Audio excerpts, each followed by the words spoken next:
It's been about 6 months. I was about to say over.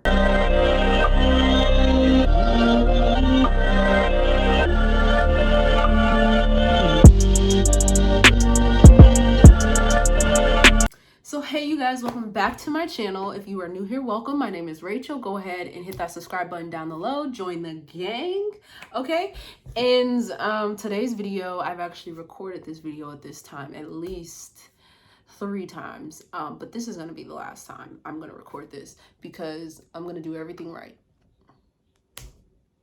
So that being said, today's video was something that was requested, or I put a poll on my Instagram, more so not really requested. I put a poll on my Instagram if you all wanted to hear the story about how I got my current job. And for you that don't know, I am a project manager at IBM. So the way I guess I'll do this video is give you all a background, or give you all some background context as to what I went to school for and how I ended up in one of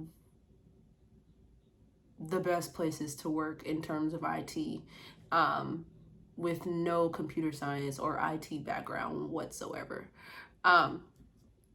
So that being said, let's get into this. Okay, so first things first, I went to Georgia State University.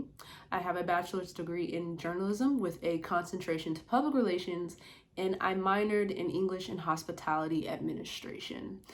I always saw myself working for maybe ESPN, or actually an actual NFL team. I wanted to kind of be the communications correspondent person for an NFL team. That was like my dream job. Like, yeah, that's always been the dream job. I never wanted to be a reporter because oddly enough, I didn't want to be in front of the camera, but I did kind of want to be the head communications person behind the scenes. And so with that being said, I did an internship while in college with our sports communications department all 4 years of college. And I enjoyed it. I learned a lot from it. But what I didn't realize was how I allowed that to handicap me, especially living in Atlanta, how many other internship opportunities I should have taken advantage of. So with that being said, your girl graduated college with such a nice degree and a lot of, I guess, collegiate sports experience for communications, but not necessarily real world communications experience, and not being open-minded to looking at other internship opportunities. I don't know why, but I didn't do it. And that had me graduating with no job after college. So once I graduated, I actually started working for a law firm here in the city, very well-known law firm, and not just in the city, but nationwide. And I became an admin assistant, support assistant. Actually, I wasn't actually like the administrative assistant. I was the support to the admin, which I didn't think that was a real job, but it was a real job. I took it. I needed the money. I had bills. It is what it is. Adulting 101. And I took the job basically on the basis of being able to move into the marketing department, because that's what they told me. That's what they sold me on. So I said, okay, fine. Within a year or so, I'll be able to move into the marketing department and I'll be okay with that. A year or so later, I could not do that. They did not allow me to do that. But what they did do was keep giving me marketing projects as an administrative support assistant without being paid proper salary. And at that point, I really started to kind of get aggravated. And at that point, I also realized that I had more in me. And I had a very great potential to be more and do more and be valued higher. And I say that because when an opening did come at the law firm for the marketing position or the marketing role, I applied to it because I had already been working on the projects that they were working on. And instead of giving it to me, they gave it to another girl. So I just want to point out that they actually, when I say the other girl, she was a recent graduate out of college and she was Caucasian. And while she was really sweet and very nice, I just felt very undervalued and very just not appreciated. I had been there a year working on all of these projects, marketing projects, getting things started, and y'all will see the rest after. I finished talking. And that's when I started really taking into consideration, I need to leave here. And not only that, they gave the job to the other girl, but then they told her to start checking in with me about what she should be doing while in the role. Which at that point, that just took it to a whole nother level for me. And I was like, I have to leave here, like today. And so I immediately started applying for different jobs. The next job I hopped into, or what ended up getting, was an administrative assistant at a charter school. Very well-known charter school here in Atlanta, ranked number 1, if I'm not mistaken, in the state of Georgia, and I'm not sure how they rank nationally, but it's a really good charter school from elementary to high school. And so I worked at the elementary school. Basically, it wasn't so much administrative support as it was purely communications. I found myself creating videos, creating one-pagers, creating flyers, just doing a lot of stuff that I would be doing as if I was a communications specialist. But the difference was I was an admin assistant. And probably like 2 years in, I wanted to be able to at least change my title, or even ask for a salary increase. And I basically got shot down. And that was kind of very disappointing, because not only did obviously I have the credentials to be asking, but I had the proof. I had the numbers, I had the analytics, I had all of that stuff, and they still shot me down. So at that point, I started to kind of get a little discouraged in regards to communications and marketing as a whole. And so that led me to the idea of, okay, well, let me get into IT. IT, very broad. There's a lot of stuff you can do. I always narrowed it to just having to know how to code, but when I really started honing in on skills that I have and how it could transfer into IT, that led me to tech writing. And if you don't know what a technical writer is, they're the person who creates the little booklet that comes with your cell phone or any electronic device at that matter. And so I was like, oh, I could be one of those people. That can't be hard. Obviously, I can write. I love to write. I'm journalism, English minor. Like, I got that in the bag. And so basically, that's kind of what led me into running into IT. And from there, I started applying to technical writing jobs, or just looking for those opportunities. Took one of those opportunities up with a small business firm that later hired me on as a business analyst, which I thought was another great opportunity, because I would be gaining real world experience while I didn't have, I guess, the credentials and the total package background to be a business analyst.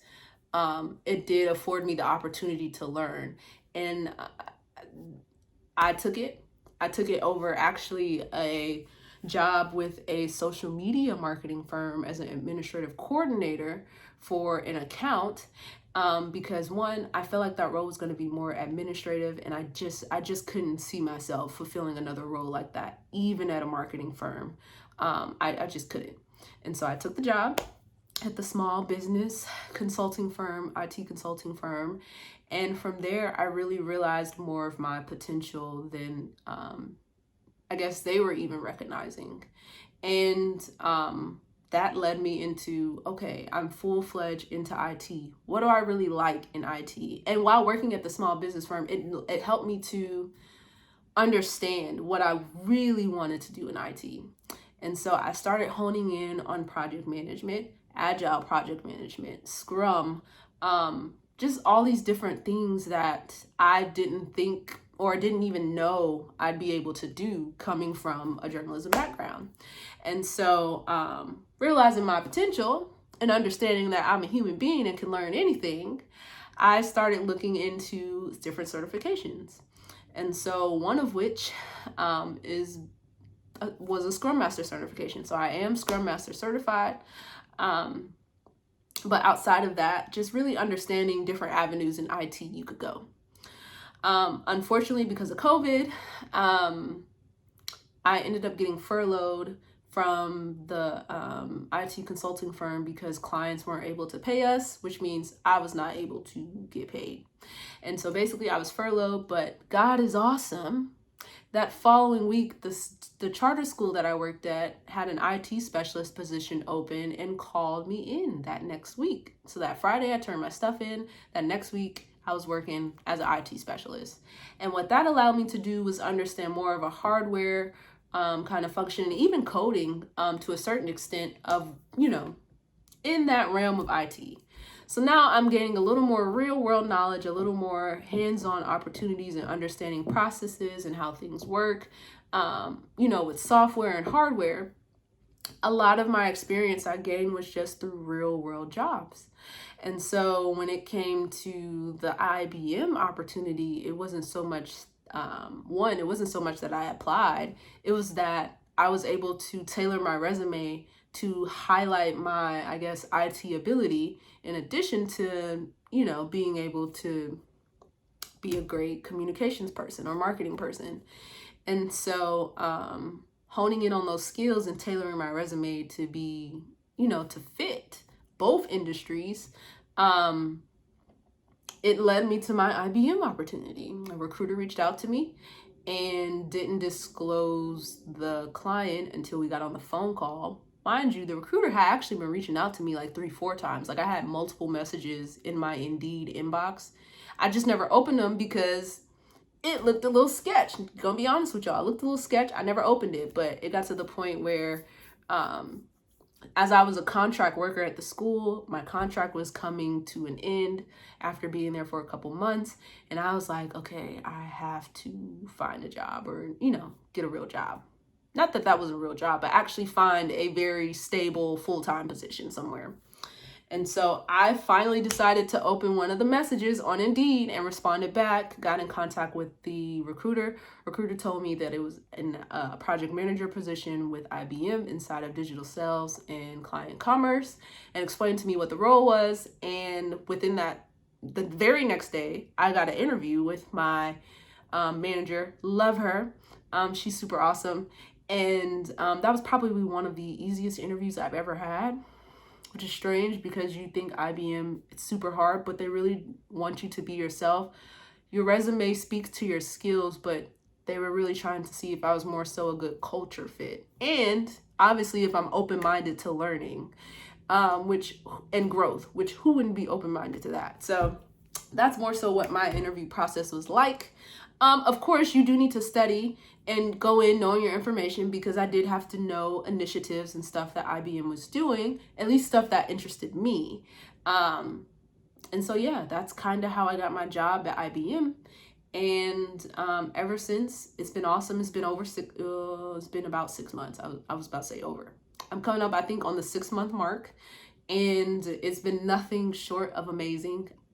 Honestly, I not only do IT stuff, but now I actually do marketing things, because I'm coming in wearing 2 hats. I came in wearing 2 hats and my team needed somebody, and your girl now does marketing for both of the squads that I'm on. So not only am I IT project manager, but I also manage both of my team's marketing projects for North America and Canada. So I say all that to say that it's not so much about getting the job at the best place possible, but it's more so about tailoring your resume and understanding how you can hone in on unique work experiences and speaking to those skills, or the skill sets that you learned and now obtained from those experiences, how to put that on your resume and make it work for you. Because if you can just get past the system and get your foot in the door to talk to someone, or to actually have someone understand who you are and how you think, getting a job with an IBM or a Google or a Microsoft or even a Dell or a SecureWorks probably isn't as hard as you think. It's just about having the right resume, having the right mindset, knowing your information, obviously, about the organization or the company, and being yourself. And that's all people can ask for, and that's all people really want. And so that's it. That's how I got my job at IBM. I know you all asked for that story, so that's really it. That's all I got for you guys. So if you enjoyed this video, go ahead and give it a thumbs up. And comment down below if you made it to the end of this video. I don't care what you comment a nice cute emoji at the bottom of this video if you made it to the end of it. Preferably like a white heart. Comment a white heart emoji. at the end of this video, or B, because of IBM, at the end of this video. And yeah, I will see you guys in my next video. Bye.